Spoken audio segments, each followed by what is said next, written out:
You're listening to Ka-Pow, the pop culture podcast. Comics, television, movies, and more. If it impacts fan culture, we have something to say about it. And now, your hosts, Jordan, Cliff, and Seth. Hey everybody, welcome back. It's Ka-Pow, the pop culture podcast. We're glad to have you. My name is Jordan Lowe. Cliff Barnes. I'm Seth. We hope you all enjoyed that last episode, the top 10 movies. Did you imagine we would ever declare definitively our top 10 movies? Crazy town. We were brave enough to do it. The only ones brave enough to do it. Did you guys have any regrets or like thoughts of, I should have mentioned this one, or are you? Does the list still sit well with you, or are you having second thought? I didn't have any that I thought I should have mentioned. I just kind of, should I have picked this or that? But I was like, no, I like the way it ended up. I'm happy with it.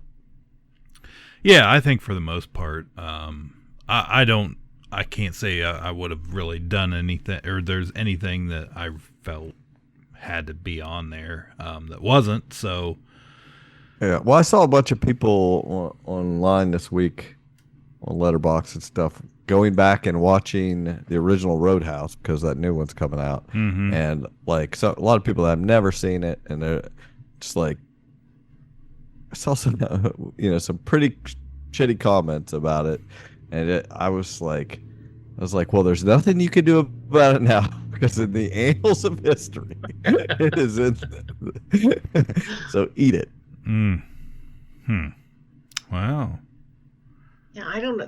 I feel like there's movies that you can just miss. You can get behind on, and if you don't, a movie like that, you hear your whole life how crazy it is, or you have a friend who loves it, and you sit down to watch it, and you watch it one time with our old cynical eyes, like, what's this crap? Like a movie like that, you have to absorb. You have to watch over and over and like see little details, like, oh, look what the thing in the background that happened, or those kind of beloved movies have such depth to them. Just watching something like that one time, I don't think could ever quite hit you on that same level. Totally agree. I heard just as many people saying, wow, they wish they'd have been watching it their whole lives. So nice. I'm only going to listen to them. That's our right as Americans. So we did some things, went some places. Yeah, we haven't talked about any of this stuff. We've been doing lists and award shows and all kinds of crazy stuff in 2024. We haven't actually just sat and really talked about what we've been up to. So winter's officially over. It's time to go and doing stuff season. Get out there. So we had the local Classic Plastics Toy Expo was the first one, right? Cliff made it down to that. Yeah, so this, as far as we know, was the final show. So yeah, I wanted to definitely go. I've went to the last few of them, I think, and yeah, there was definitely one booth in particular I was excited about because they weren't in the local show last fall. Yeah, so yes, I went fairly early, maybe got there half hour or so after the doors opened on I believe it was on Saturday. It was a 2-day show. This is at our local Parkersburg, West Virginia Art Center, which is kind of a neat little venue. They have usually have vendors on two floors, and it's right downtown, so kind of a fun thing to get out and do. And then got in the door. They were Tony. I don't know I have one sitting out of reach at the moment, but as you walked in the door, he had a couple of figures there, kind of space looking dudes, kind of He-Man-ish on card back that they were giving out for free. So I think there was a sign said you could take one. There were 2 different ones. You could take one of each for everybody in the door until they ran out. So did grab one of those, and that was pretty cool. You don't see that much at a show, free stuff right in the door like that. And then just kind of walked around for a little bit. There were a few familiar tables set up downstairs, some local people, so kind of browsed around there. Columbus Vintage Toys was there. They're usually there. I see them at a lot of shows in Columbus and Cincinnati and around our area. And then kind of went upstairs and checked out a quick couple tables. I knew where the Stan Solo booth was going to be. These are Star Wars custom figures, and that I have several of, and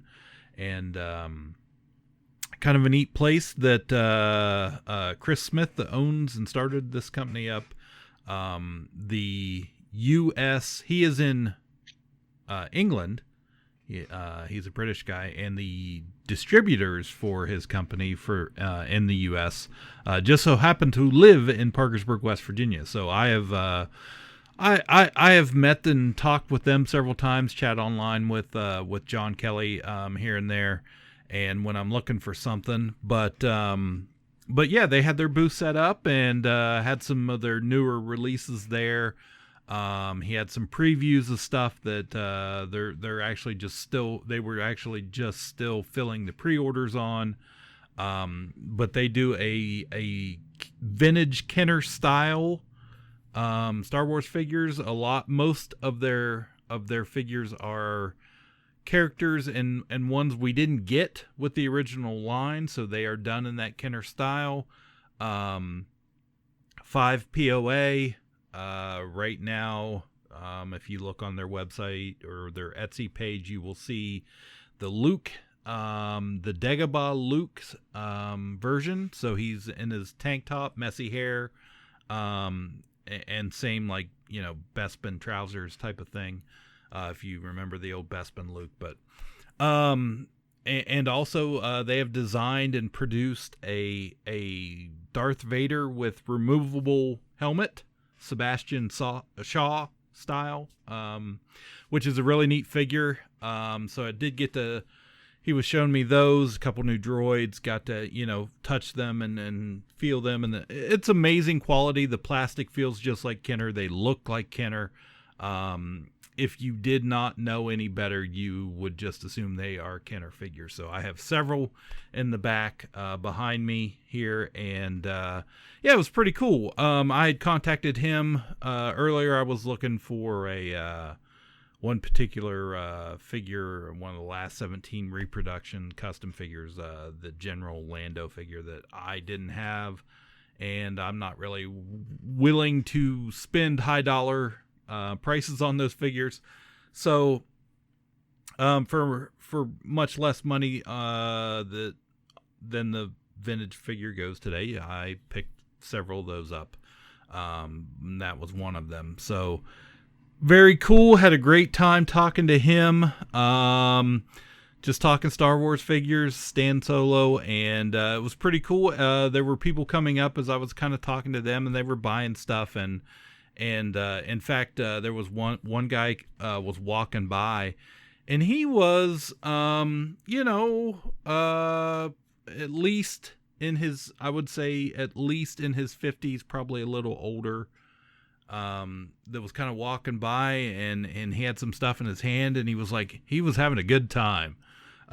He had already made some purchase, and he walked by and he's like, "Hey man," he goes, because Stan Solo, you can usually buy a loose version or a on-card version.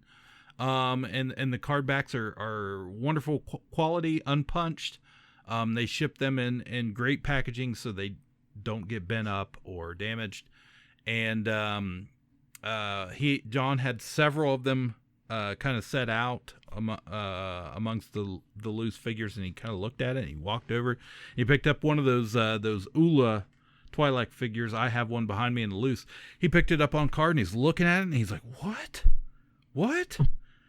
And he goes, is this for real? And and they were, trying to explain to him like, yeah, they're custom figures. They're not from 1984. But they do look like it. And he's like, man, this is awesome. And he starts showing us some of the stuff he had bought. He's like, I had so much stuff as a kid.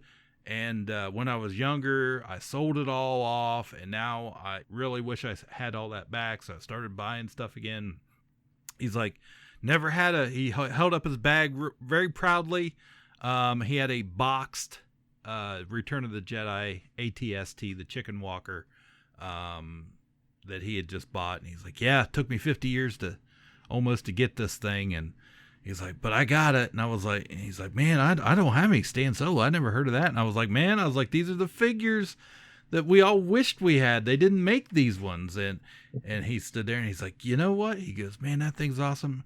I'm just going to buy it. So he laid down the cash right there, and man, he was happy as could be. And I was happy as could be that, I kind of helped make a little sale there and bought some stuff myself. So, that was my main reason for going. I was super happy to see those guys, and I talked to them for a long time. My son met up with us. Cooper met me up there. We got there a little after I did. We walked around and, checked out all the vendors and, some good vintage stuff. Some modern stuff too. There was even, like I said, some 3D printed little props. I saw some Joe stuff, Cobra, little lectors and thrones and stuff that were pretty cool. I'd seen, I think last fall, so stopped and looked at those for a while. But it was really a good show. Happy that it got to happen. Classic Plastics has moved out of the mall. Out of our mall just recently, unfortunately, and they've kind of set up a big storefront back at a local flea market here, and so that's what Tony's doing. But it was a good show. I hope we get more someday. That would be great. I like the 2-day shows. Don't feel pressured to that I have to get down there at any certain time. So yeah, pretty cool. Well, I know from experience it's not an easy thing to do, and he's done it, several years now. So, yeah, you can keep supporting him at Rink's Flea Market, Marietta, or he has an eBay store for Classic Plastics. So we've got the Rathicon in Athens, I think, is the last remaining kind of local show here. And that's one I've never been to, for whatever reason. I think, is it usually in the summer? I don't know. I can't remember. Springish. Yeah. Yeah, I need to make it down to that one. I just haven't yet, so something to look forward to. So the very next weekend, which happened to be Daylight Savings Weekend, was the Lexington Comic and Toy Convention. So the night the clocks jumped forward, I lost an hour of sleep. Took the 4-hour drive to Lexington. I'd never been there. I'd heard of it. I know some friends who have gone. I know it has a pretty good reputation. But I was checking out the guest list, and there were several names that I was impressed by. So it was kind of on my radar. And then it had Julie Brown, not to be confused downtown. Not to be confused with downtown Julie Brown. Voice actress on Batman the Animated Series. Which was this Batman poster that started this whole thing. This whole mess started with this Batman poster. And there's only a handful of actors on the poster that are still with us. And I thought, wow, there's somebody from the poster going to be at this show. That feels like a sign that I need to go. So, again, it was on my radar. I kept checking. And then within the last couple of weeks, they added some really cool names. So I'm like, yep, I got to go. The negatives are that it took so long to figure out who was even going to be there. They did that thing. They announced guests every Wednesday and Friday. We announce a new guest. It's like, just tell me who's going to be there. Unless they are very behind, didn't have them confirmed, then that's other red flags. But I want to know as far in advance you don't tease me. I don't need to be teased. And of course, there were some cancellations last minute. There was some storm, like in Dallas, that stranded several of their guests who never even made it. They were all stuck in Texas. So, things like that happen. You're never going to know 100% who's going to be there, but I would really like to know. And they had very little information on pricing. It was more helpful. I kept checking Facebook, and like after the Saturday, like Saturday evening, people were posting, here's all the people's prices I was able to find. So like people were trying to help each other. What the convention wasn't telling you what the prices are and how to budget, so people were trying to look out for each other. But that's the biggest downside. The plus side, it was really easy to find. It was really easy to get there. Huge convention center. Really good signage. Like they had these huge signs, like the size of the door. Like if you got a badge, go in this door. If you need a badge, go in this door. They had signs pointing every which way for everything you needed. So super easy to navigate and get around. And they had a really good guest list, and they broke everything up. The first floor, like the big ballroom, was all the celebrities, the TV and movie people. And then on the second floor was like the con floor, all the artists and creators. Or no, the second floor was the panel rooms. They had the panel rooms and the cosplay and all that stuff. So the third floor ballroom was all the comic people. So it was really crowded. There were a lot of people there, but it was broken up pretty well, spreading it across 3 different floors of stuff. So I went in. So yeah, if you want to, I did a visual aid on TikTok. If you go to our Ka-Pow TikTok page, is that what you call it? Yeah. Yes. Account. Okay. Sure. If you're with the TikToks. Yeah. So I went through and showed some of the people I met and some of the stuff I got signed. So that was a visual representation. But I talk about the posters. I've gotten kind of obsessed with this. I started with that Batman the Animated Series and I've got I think 9 now autographs. And then I took a Batman poster when I met Jim Lee. And then I started taking it to every show, and now I've got like a dozen autographs on it. I'm like, that's so cool. I need a Spider-Man. I need a Superman. I need a Fantastic Four. Like I've just sort of expanded it. And so that's kind of my thing. That's my new thing. I'm a poster guy. I'll be lugging my poster tube around every show I go to. Yeah. Like the Bradys. Yes. Yeah, you're gonna have a whole gallery of posters here after a while. Okay. So yeah, very cool thing to display that way. Yeah, I've got most of them in frames now. Just need to find a place to put them. But so my thinking was, okay, I don't expect there to be long lines or anything. So like going to GalaxyCon with just a couple posters, trying to juggle these posters and some comics I wanted signed. And the ink is wet when you get it signed, and you got to kind of be careful not to smudge anything. So like I thought, why don't I just get the posters out, hit every table I want with those, and then roll them up, put them away, and then go do everything else I want to do. Just like not try to do everything at once. So that was my plan going in. So I started with just the posters. But then several of the guests were like, there's no fee for a signature, but whatever you want to donate. So I'm like, oh, I don't really want to do this twice. I just want to make one donation. So that kind of threw my plans away a little bit. But I was able, again, no real lines for anybody. First person hit was Jim Shooter, which I got everything I wanted signed the first time he was at GalaxyCon, not charging anything. And so now he's back at every con, he's charging $20 a signature. But I'm like, I don't have him on these posters. So I justified it as, well, I got all these free autographs at the first show, so I can pay a little bit for this one. But I thought, I want to get my money's worth. I want to ask him something. So I got in line. I asked about the no prizes. I said, all right. I said, I've always wondered, how much did the editors hate the no prizes back in the day? So these were, if you wrote in, this was the gimmick, if you wrote in and found a mistake in a Marvel comic, but you explained it away that it wasn't a mistake. If you said, well, this happened, but the reason it did, so if you could show that Marvel never made mistakes, you won a quote-unquote no prize. And it's in the mail. Yes. So many of the comics I've read were 8-year-old kids writing in. The gloves were purple in the second panel, but in the 5th panel they were blue. No price, please. And like the editors having to explain, here's what because it's a conceptual thing. The kids didn't quite get or grasp. So I always got the intent that it was something they started and wish they hadn't. So I wanted to ask him about it, and he gave me like the entire history of the No Prize from Stan Lee. In the letters column, he would just tell people, "You win a No Prize, Bunky. Good job." And then later, I think he said it was Lynn Wein who started actually mailing envelopes with nothing in them. It just on the outside, it's your gold-plated No Prize has arrived. And he said people would write in. There was nothing in the envelope. Like people didn't even get that. They didn't get the joke.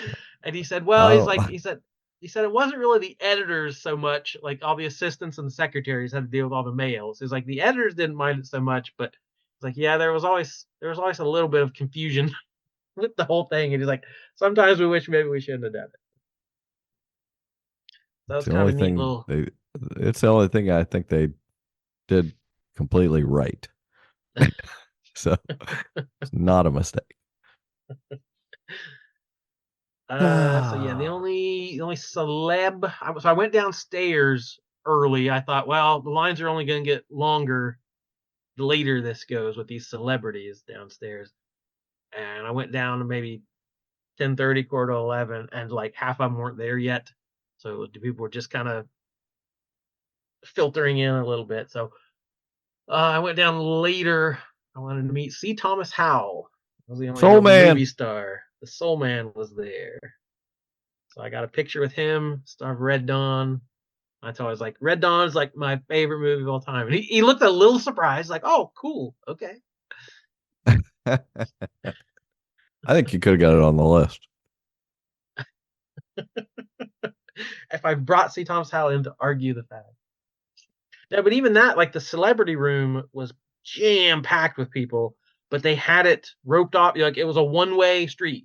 You walked in the door, you had to turn right, and you made a loop around. So like there wasn't a lot of milling and crowd problems. So that the lines were roped off really well, so it was all really easy to get to.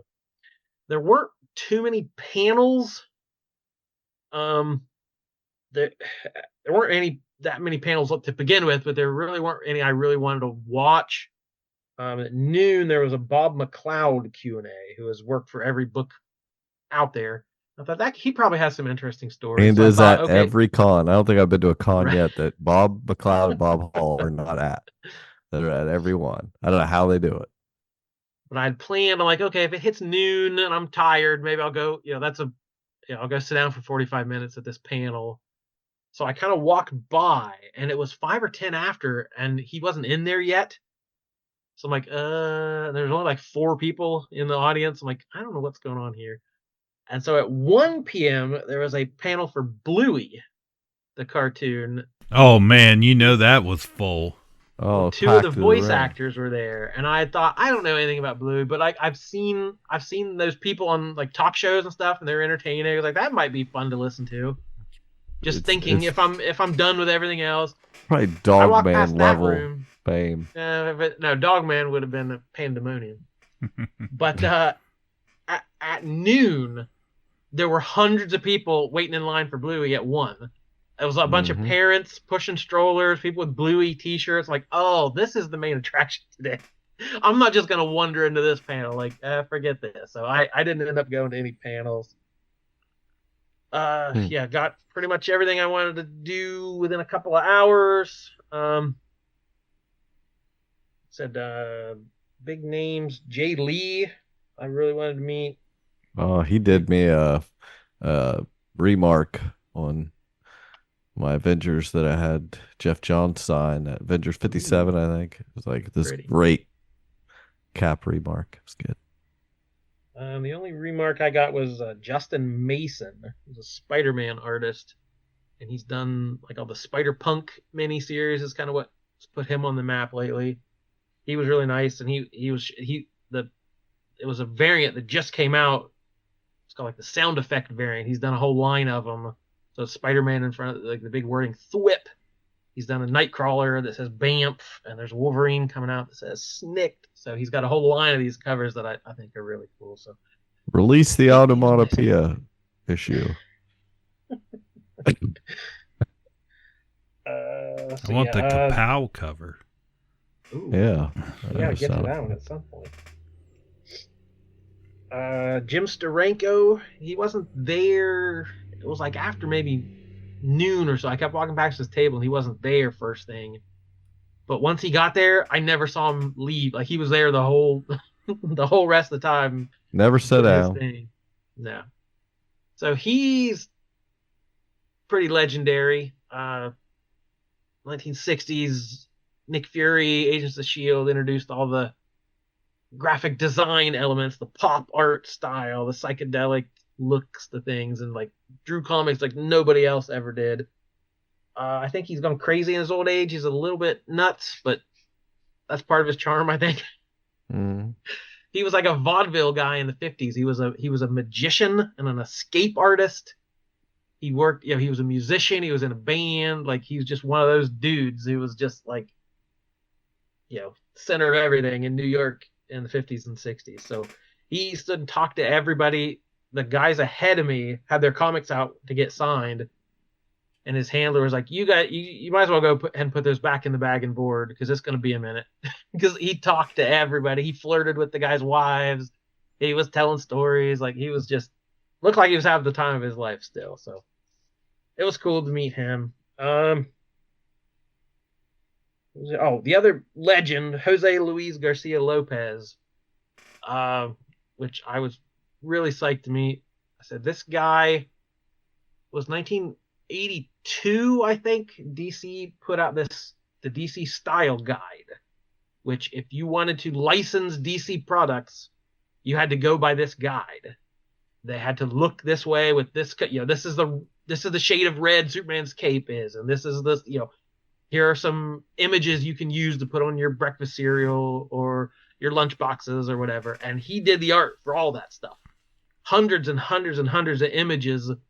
He like the front, back, and side of every character, and then some pinup pages. And like they're still using that art today. I said Google him, Google his name, DC Style Guide. You'll see the art and recognize it immediately. So he was just a sweet guy. It was really cool to meet him. So yeah, I had a good time. No disappointments, nothing negative. Had some time to shop, picked up some dollar issues, and was out of there well in time before the Drake concert was that. There was a concert in the same venue that night. Drake was playing, so I was like, I got to get out of here. So I made it home in plenty of time. You got beef with Drake. You need to get out of there before the sun goes down. Be both there at the same time. Are you Drake? You've never seen me in the same place. So yeah, if you want a full rundown of all the folks I met, check out that TikTok video. And I'll display these posters at some point. I'll get a good image of them, but we'll see. Yeah, I am. I'm getting ready myself next weekend. Another one. I'm going back to another toy show. The Great Ohio Toy Show. It's March 30th, the day before Easter. The spring show. This is in Xenia, Ohio. So little trip for me too. That's where you went before, right? Yeah, same show. It's at the Greene County Fairgrounds. I think it's I believe it's 7 fair buildings full, over 700 tables of vintage toys. So really excited about that. Can't wait to go next. Gonna head down next Friday so we can be there Saturday morning to get started early. Oh, I forgot David Lloyd. That was the name. There were already some good guests there, but he was added kind of within the last few weeks that kind of cemented that I was definitely going. This is the guy who drew V for Vendetta. And, British guy, I don't know how many cons he's going to get to. So I had this page that in 2001, Thanksgiving of 2001, literally right after 9/11 happened, there was the Mid-Ohio Con in Columbus that I went to every year. So it was a very weird time, very weird time. And they had Dave Gibbons as a guest, the artist of Watchmen. And he was just doing doodles and sketches for everybody, not charging anything. So I got this Rorschach sketch that he signed to me, and on like the middle of the program had like a blank page to get sketches in. That's the only thing that was on it that I've had for more than 20 years. I've just had it in a box, and literally within a couple years ago, I just finally got it out and put it in a frame, and I love it. But it was literally one little sketch on half a page. And I'm like, what would I ever get to complement that, to go with that? And then I see David Lloyd's going to be somewhere. So Alan Moore's the two biggest graphic novels in history, Watchmen and V for Vendetta. I'm like, if I could get him to draw a sketch on the other side of that, that'd be perfect. So I went there. Whatever he was going to charge me, I was going to pay it. I didn't care. If he wasn't doing sketches, I was going to show it to him and be like, please, this is all I need. It's all I want. So I walk up, and he's like, he was the first, right? I think he was the second person I went to. And I was like, are you doing sketches? He's like, yeah, $15. I'm like, what? Are you kidding me? I was like, yes, please. So I throw that down. The cheapest thing is there. He did a sketch of V with a crayon. He put out a blunt crayon and did this beautiful sketch. So now I've got two original pieces of art from two of my favorite artists of all time. So that was kind of that made it worth all the all the anxiety and the gas money and the parking and the Drake and all that stuff. So. Dang it. At Cincinnati Expo, we couldn't get a side of green beans and a Diet Mountain Dew for $15. Right. Yeah, then I was like, why didn't I bring a blank cover? I could have got this or that. But yeah. Yeah, I felt like, I've never seen him at a con anywhere. And it's like, Dave Gibbons, it's been 20 years. I've never seen him back at a con. So this, could be a once in a lifetime thing. So that's how I looked at it. Yeah, that's a pretty cool sketch. Crayon, huh? Mm-hmm. It's pretty neat. So stick with the art, kids. You too could make $15 someday with the crayon. Exactly, yeah. Broken crayon, still color.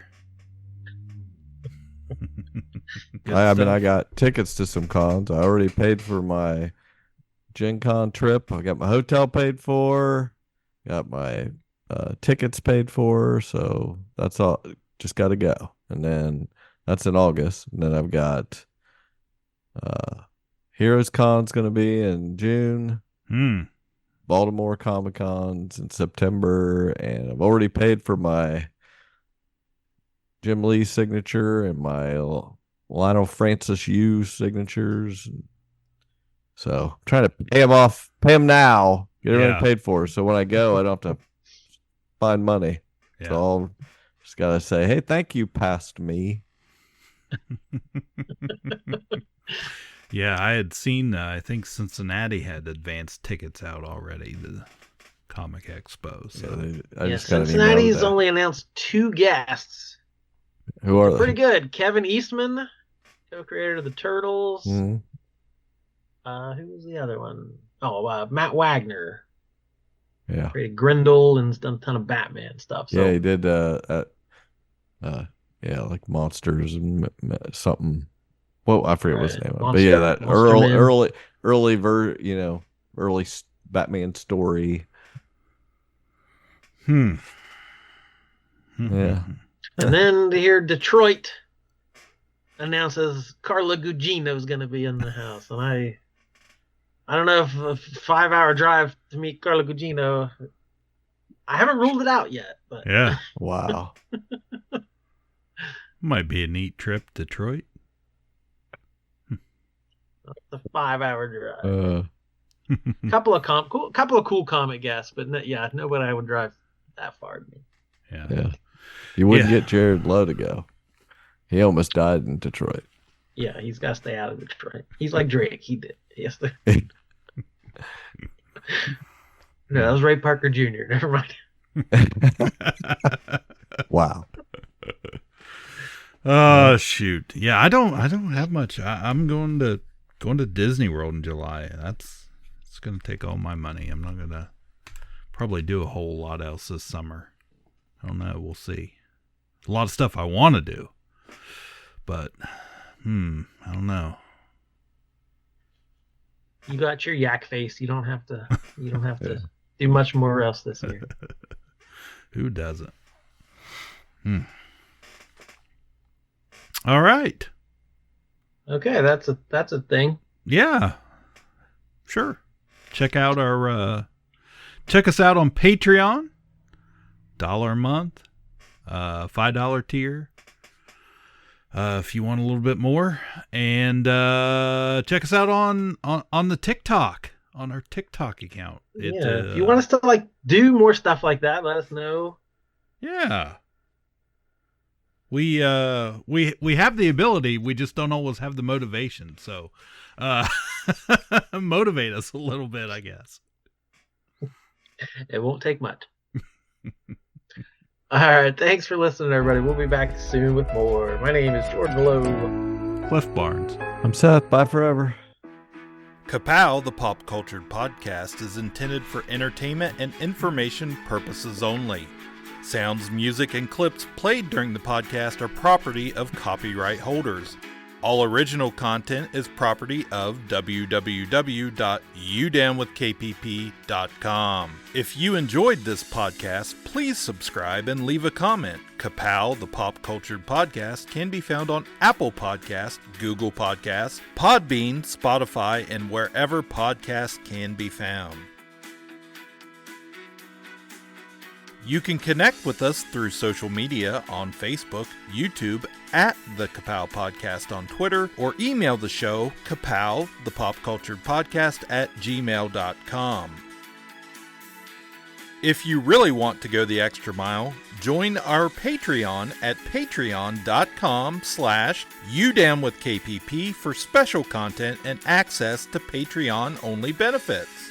We are grateful for anyone who chooses to contribute, but please know that most of our content will remain free. So please continue to like, comment, and share.